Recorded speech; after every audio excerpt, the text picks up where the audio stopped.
You ever notice how married men stop laughing? I mean really laughing. That deep, uncontrolled laughter that comes from genuine joy, from freedom, from the absurdity of existence hitting you in just the right way. They might chuckle politely at dinner parties. They might smile at appropriate moments. But that raw, authentic laughter that shakes your whole body and makes your eyes water, that's gone. It died somewhere between the wedding and the first mortgage payment, buried under layers of responsibility and compromise and quiet resignation. Meanwhile, the truly free man, the man who's structured his life around autonomy rather than obligation, he still laughs. Not because his life is easier or because he's avoiding responsibility, but because he's preserved something essential that married men trade away without even realizing what they're losing. Schopenhauer understood this better than almost anyone. He looked at marriage and saw it for what it really is, a trap disguised as fulfillment, a prison with flowers on the walls, a slow death of the individual masked as the birth of a partnership. And he had the intellectual courage to say what everyone sees but nobody admits. The married man weeps, but he weeps silently, because admitting his sorrow would mean admitting his entire life structure is built on a foundation of self-deception. Schopenhauer was ruthless in his analysis of human relationships, particularly marriage. He didn't sugarcoat it. He didn't pretend that love conquers all or that partnership completes you. He saw marriage as nature's trick, evolution's con game, a biological imperative dressed up in romantic language to make you think you're choosing something when really, you're just dancing to your DNA's tune. The sexual attraction that feels so profound, so meaningful, so destined. Schopenhauer called it the will to life, using you as its instrument for reproduction. You think you're in love, you think you found your soulmate, but really you're just a puppet being manipulated by forces that don't care about your happiness, only about creating the next generation. And once that biological purpose is served, once the children are born and the evolutionary function is complete, what's left? Two people who've legally bound themselves together, discovering that the intense attraction that brought them together has faded, leaving only obligation, routine, and the slow realization that they've trapped themselves. The free man laughs because he sees this game clearly and refuses to play. He's not bitter about it. He's not angry at women or resentful of couples. He's just awake to the reality that Schopenhauer described, and that awareness gives him a kind of existential humor that married men lose access to. He can laugh at the absurdity of human existence, at the cosmic joke of consciousness emerging in a meaningless universe, at the ridiculous dance of desire and disappointment that characterizes human life. The married man can't laugh at these things anymore because he's too invested in pretending they're not true. He's built his entire life on the premise that meaning comes from partnership, that happiness comes from family, that fulfillment comes from playing the role society assigned him. To laugh at the absurdity would be to acknowledge that maybe, just maybe, he's devoted his one precious life to a beautiful lie. So instead of laughing, he weeps, quietly, in the shower where nobody can hear, in his car during the commute.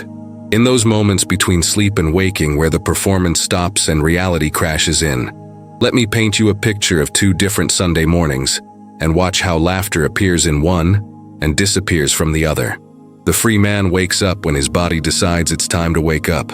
No alarm unless he's set one for something he actually wants to do. He stretches, makes coffee exactly how he likes it, and sits in complete silence or puts on music that nobody else has to approve of. Maybe he reads philosophy for an hour. Maybe he goes for a run. Maybe he does absolutely nothing and feels zero guilt about it. At some point in this morning, something strikes him as funny. Maybe it's a passage in the book he's reading. Maybe it's a memory. Maybe it's just the sheer absurdity of being a conscious creature in an unconscious universe. And he laughs. Really laughs. The kind of laughter that comes from a place of freedom and peace. Now picture the married man's Sunday morning. He wakes to the sound of children or a partner who's already up and has expectations about how the day should go. There are discussions about brunch plans, about whose family to visit, about the projects that need doing around the house. His coffee is interrupted by requests and questions and the constant low-level management of other people's needs. And if something strikes him as funny, if he feels that bubble of genuine laughter rising, He has to check it. Is this appropriate right now? Will laughing at this offend someone? Is this the right moment to be amused when there are serious family matters to discuss? The laughter dies before it's born, strangled by consideration and context and the performance of being a good husband and father.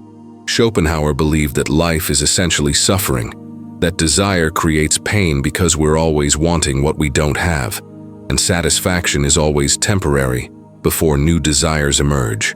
But he also believed that there are moments of respite from this suffering, moments where we can step outside the constant wheel of wanting and achieving and wanting again. Aesthetic contemplation was one of those moments for him, the ability to lose yourself in art or nature or philosophy, and forget for a while that you're a desiring, suffering creature. Laughter is another one of those moments. Real laughter pulls you completely into the present. You're not worried about the future or regretting the past. You're just there in that moment, experiencing genuine joy. The free man has access to these moments because his life isn't completely consumed by obligation and management. He has space for contemplation, for presence, for the kind of experiences that generate authentic laughter. The married man's life is so full of tasks and responsibilities and relationship maintenance that he rarely has those moments of complete presence. He's always partially somewhere else, always monitoring multiple tracks, always aware of what needs doing next. And you can't really laugh when you're like that. You can't access genuine joy when you're perpetually fragmented. Here's something nobody talks about, but everyone knows if they're honest. Married men age differently than free men. Not just physically, although that's part of it. They age in their spirit. You can see it in their eyes. There's a light that goes out, a vitality that fades, a resignation that settles in. They start moving through life like they're carrying invisible weight, because they are. The weight of expectations, obligations, compromises, unlived dreams. The free man at 50 often has more life in his eyes than the married man at 30. Why? Because he's still living forward, still growing, still becoming. He hasn't settled into the slow decline of maintaining a life structure that requires him to stay exactly as he is. Schopenhauer wrote about the denial of the will to life, the ability to step outside the endless cycle of desire and suffering by refusing to participate in its perpetuation. The free man who chooses not to marry, not to reproduce, not to bind himself to the biological imperative, he's practicing a form of this denial. And paradoxically, by denying the will to life's agenda for him, he actually gets to live more fully as himself. The married man who's followed the biological script discovers that serving the will to life doesn't lead to his individual flourishing. It leads to his subordination to something larger that doesn't care about him at all. Think about what makes you laugh, really laugh, when you're alone. For me, it's often the recognition of patterns, the sudden clarity about how life works, the cosmic joke of consciousness.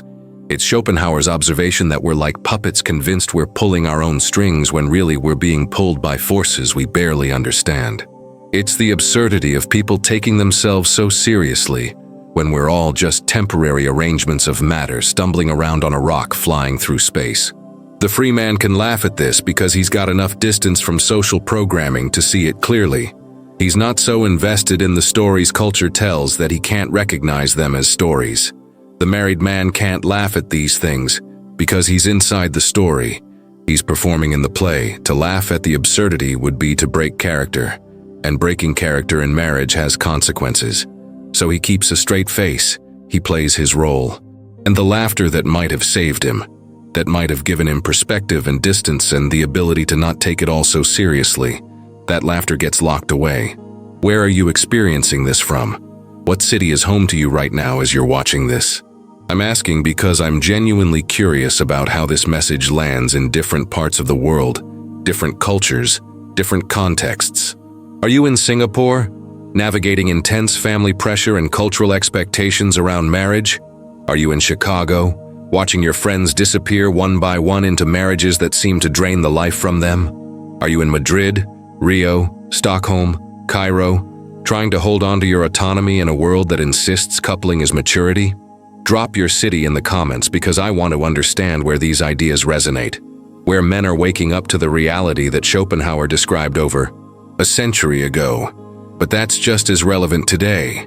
Let's talk about something uncomfortable but essential. The phenomenon of married men living vicariously through single friends. You've seen this if you pay attention. The married man who's just a little too interested in his single friend's dating life, who asks too many questions about adventures and freedom, and what it's like to still be living without those particular constraints, who gets a strange look in his eyes when talking about the single life, something between envy and regret and wistfulness. He's not living anymore. Not really. He's maintaining, managing, performing. So he lives vicariously through men who still have the freedom he traded away. And here's the sad part. He usually doesn't even know he's doing it. He's convinced himself he made the right choice, that he's happy, that his life is what he wants. But that vicarious interest, that need to hear about freedom from someone who still has it, that tells the real story. The free man doesn't need to live vicariously through anyone. He's living directly.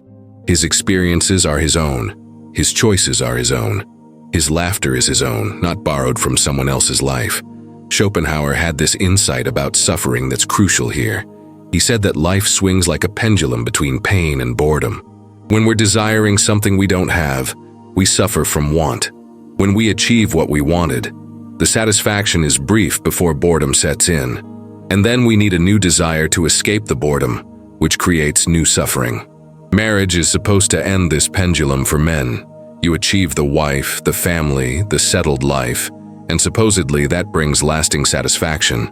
But what actually happens? The satisfaction of achieving marriage lasts maybe a year, maybe less. Then it's just life, just routine, just the same person, the same conversations, the same patterns over and over. The desire that drove you to pursue her is gone because you've achieved her, but you're still stuck with the achievement. So you oscillate between the pain of obligation and the boredom of routine. The free man is still on the pendulum too, but he's got something the married man doesn't. The ability to pursue new desires without betraying commitments, the freedom to escape boredom without destroying his life structure, the option to keep moving and growing and experiencing new things. His laughter comes from that continued engagement with life's variety.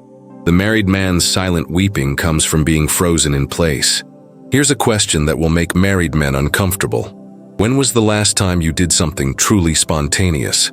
Something that erupted from genuine desire, rather than careful planning and negotiation. The free man's life is punctuated by spontaneity. Friday night and someone calls about a last-minute trip? Why not? Opportunity arises to pivot your entire career direction? Let's explore it. Feel like disappearing into a creative project for 16 hours straight? Nobody's stopping you. That spontaneity, that ability to respond immediately to genuine impulses without running them through a committee, it's a source of laughter. It keeps life fresh. It prevents the calcification that happens when every move has to be coordinated with another person's schedule and preferences and needs. The married man's life is the opposite of spontaneous. It's planned, scheduled, coordinated. Spontaneity becomes something that happens within approved parameters, like a surprise date night that still requires a babysitter and advanced planning. And you can't laugh spontaneously when your whole life is unspontaneous. The laughter becomes as scheduled and managed as everything else. Schopenhauer wrote extensively about the role of intellect versus will in human life. The will is blind, always wanting, always striving, the source of all our suffering. The intellect is what allows us to step back from the will's demands and see clearly. The free man operates more from intellect than from will because he's not being driven by biological and social imperatives. He can think clearly about what he actually wants versus what he's supposed to want.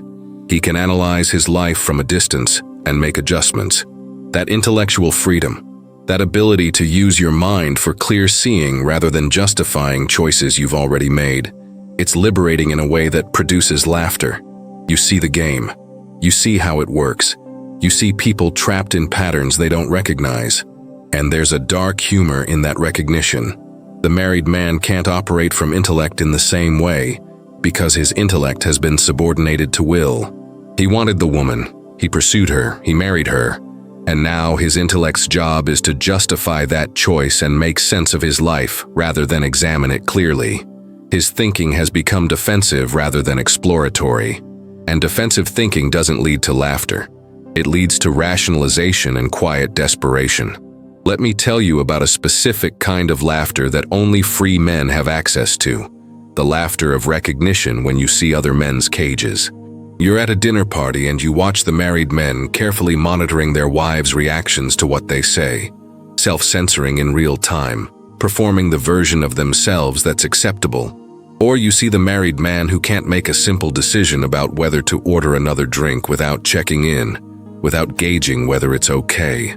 Or you observe the elaborate negotiations about whose family to visit for holidays, watching grown men treat their own preferences as less important than keeping peace. When you're free, when you've refused those particular cages, you see them so clearly in others. And there's a laughter that comes from that recognition. Not cruel laughter, not superior laughter, but the laughter of someone who's dodged a bullet, who's avoided a trap, who's maintained something precious that others have traded away. The married man can't laugh at these dynamics because he's inside them. He's the one self-censoring, checking in, negotiating away his preferences.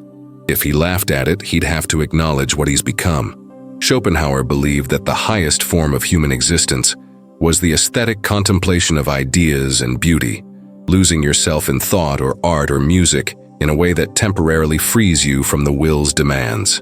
The free man has the time and mental space for this kind of contemplation. He can spend hours thinking deeply about philosophy, about life's big questions, about meaning and purpose and what it all means. He can lose himself in music or art without interruption. He can chase interesting ideas down rabbit holes without someone asking when he's coming to bed or what he's doing wasting time on impractical thoughts.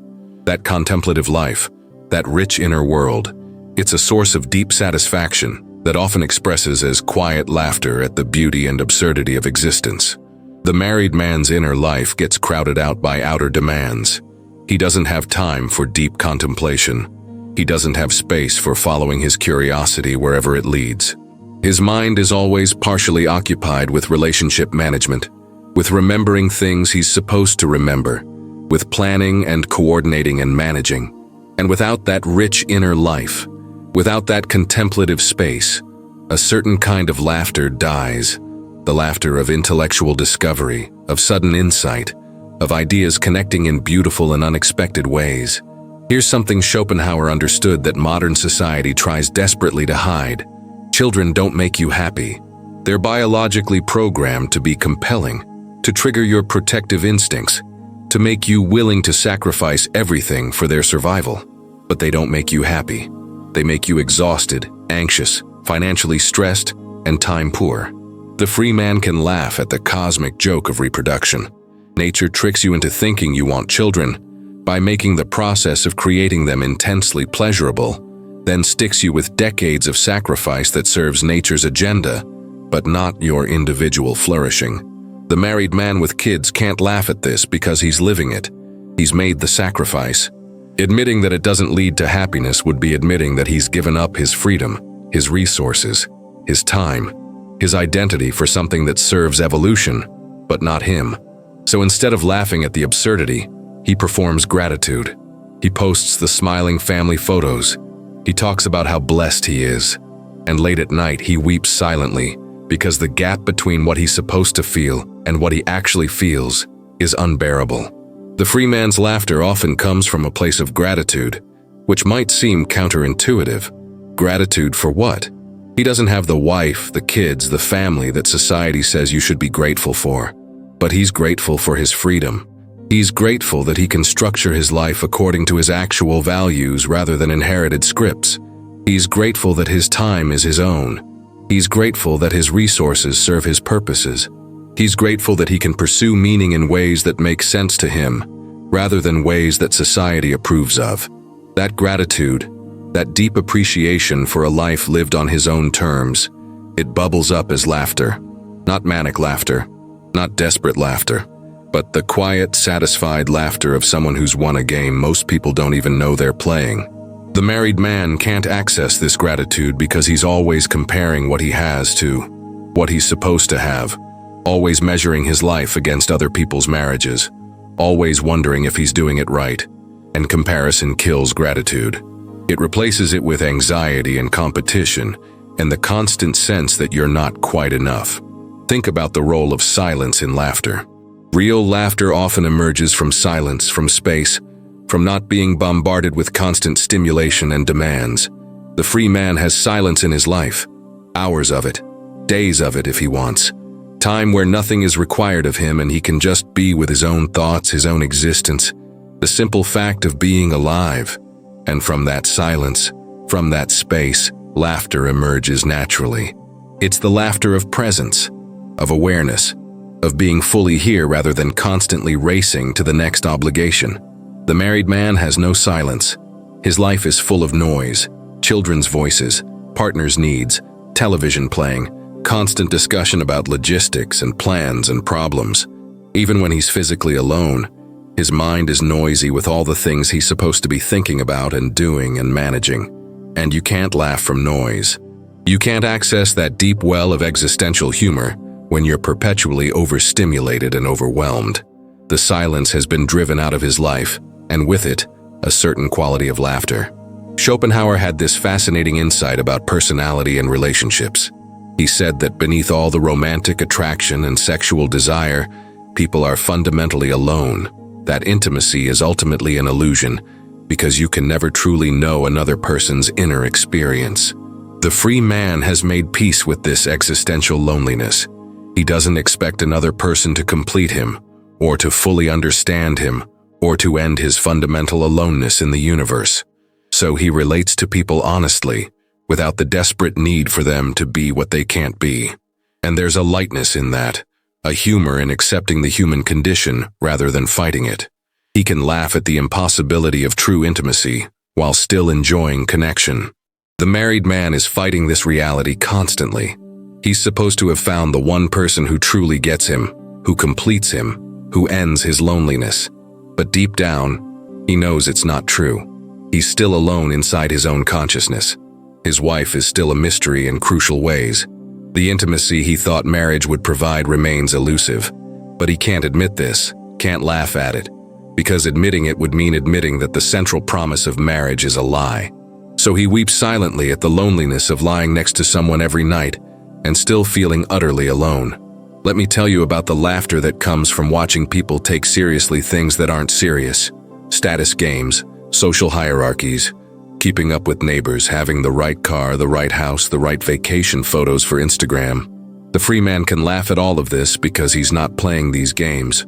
He's not competing for status because he's defined success differently. He can watch people exhaust themselves climbing ladders that don't lead anywhere meaningful, and there's a dark humor in it.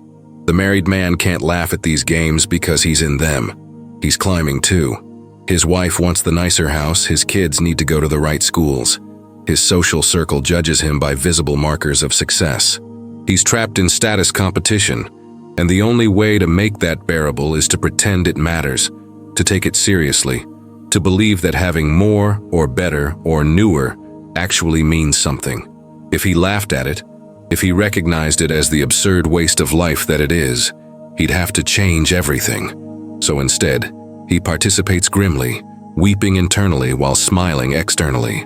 Schopenhauer believed that compassion was the highest virtue because it was the only thing that could break through the illusion of individuality and make you recognize your fundamental unity with all suffering beings. But here's the thing about compassion. It requires distance. You have to be able to step outside your own suffering to recognize and respond to someone else's. The free man has this capacity for compassion because he's not drowning in his own obligations and anxieties. He has bandwidth to actually see other people, to respond to their suffering, to help in meaningful ways. And there's a kind of laughter that comes from that compassion, the gentle laughter of recognizing that we're all struggling, we're all suffering, we're all doing our best in an absurd situation. It's laughter with people rather than at them. The married man often loses this capacity for compassion because he's too overwhelmed with his own situation. He's drowning. He can't help others because he can barely help himself. And without compassion, without that connection to shared humanity, laughter becomes bitter or disappears entirely. You can't laugh with people when you're resentful of them. You can't find humor in the shared human condition when you're too buried in your own suffering to see clearly. Let's address something that nobody wants to talk about: the sexual dimension of laughter and weeping. Sex is supposed to be playful, joyful, spontaneous, an expression of genuine desire and pleasure. The free man's sexuality, whatever form it takes, retains this playful quality. There's laughter in seduction, in flirtation, in the dance of attraction. There's humor in the absurdity of sexual desire, the way it can ambush you at random moments, the ridiculous things people do when they're attracted to someone. The married man's sexuality loses this playful quality almost immediately. Sex becomes scheduled, obligatory, fraught with relationship meaning. Performance anxiety replaces spontaneity. Duty replaces desire. And the humor drains out of it entirely. You can't laugh during sex when you're performing it rather than experiencing it. You can't find humor in desire when it's become a complicated negotiation rather than a simple impulse. So the married man weeps because one of life's great pleasures has been transformed into another obligation, another area where he has to perform rather than simply be. Here's a pattern you'll recognize once you start looking for it. Married men stop creating and start consuming. Before marriage, many men are creative in various ways. They write, they make music, they build things, they pursue projects that express their individuality and vision. After marriage, especially after kids, that creative energy disappears. They don't have time. They don't have mental space. They don't have the freedom to disappear into creative flow states. So they become consumers instead. They watch television. They scroll social media. They consume other people's creativity rather than expressing their own. The free man maintains his creative capacity because he has time and space for it. He can still disappear into projects, still express his vision, still make things that didn't exist before. And there's laughter in creation, the joy of bringing something new into existence, the satisfaction of expressing your inner world in external form. The married man loses access to this creative laughter. He's too busy maintaining to create. And that loss, that slow death of his creative self, it's one of the things he weeps about silently when he's alone. Schopenhauer wrote about the concept of resignation, the acceptance of suffering as fundamental to existence, and the peace that comes from stopping your futile resistance to it. The free man practices a kind of resignation. He's resigned to the fact that life is suffering, that desire leads to disappointment, that nothing lasts. But paradoxically, this resignation frees him to laugh. He's not expecting life to be fair or meaningful, or to reward him for good behavior. He's accepted the absurdity. So when absurd things happen, when life demonstrates once again its fundamental meaninglessness, he can laugh instead of rage or despair. The married man can't practice this kind of resignation because he's invested too much in the belief that life has meaning, that his sacrifices will be rewarded, that playing by the rules leads to happiness. When life demonstrates otherwise, when his marriage isn't what he thought it would be, when his sacrifices don't lead to fulfillment, he can't laugh at it. He can only weep at the betrayal, at the discovery that the meaning he thought he was building was an illusion all along. Let me tell you about Sunday evenings, because there's something revealing in how different men experience them. For the free man, Sunday evening is like any other evening. There's no dread. There's no anxiety about the week ahead. His Monday isn't fundamentally different from his Sunday, because he's structured his life in a way that doesn't require him to split himself between weekend freedom and weekday obligation. He might work Monday, but it's work he's chosen, work that serves his purposes, work that doesn't require him to become someone else. So Sunday evening might include laughter, lightness, the same quality of presence he has any other time. The married man's Sunday evening is completely different. There's a palpable dread. The weekend is ending, the brief respite is over. Monday means back to the grind, back to providing, back to obligations. And Sunday evening becomes this liminal space of quiet desperation, the last few hours before the performance starts again. He doesn't laugh on Sunday evenings. He weeps silently at the prospect of another week doing things he doesn't want to do to maintain a life he's not sure he chose. Think about the role of adventure in laughter. Real adventure. The kind where you don't know how it's going to turn out, where you're pushed beyond your comfort zone, where you discover capabilities you didn't know you had. The free man still has access to adventure. He can say yes to opportunities that are risky, uncertain, uncomfortable. He can travel to places he's never been. He can try things he's never tried. He can reinvent himself if he wants. And adventure generates laughter, the exhilarated laughter of being fully alive, of testing yourself, of experiencing novelty and growth. The married man's life is the opposite of adventurous. It's safe, predictable, controlled. Adventure has been replaced with routine. Risk has been replaced with security. Novelty has been replaced with the same patterns repeated endlessly. And without adventure, a certain kind of laughter dies. The laughter of discovery, of possibility, of not knowing what comes next but being excited to find out. Schopenhauer believed that great men throughout history were often unmarried because marriage and family obligations are fundamentally incompatible with the kind of focused intensity required for genuine achievement. You can't change the world when you're changing diapers. You can't pursue greatness when you're pursuing relationship harmony.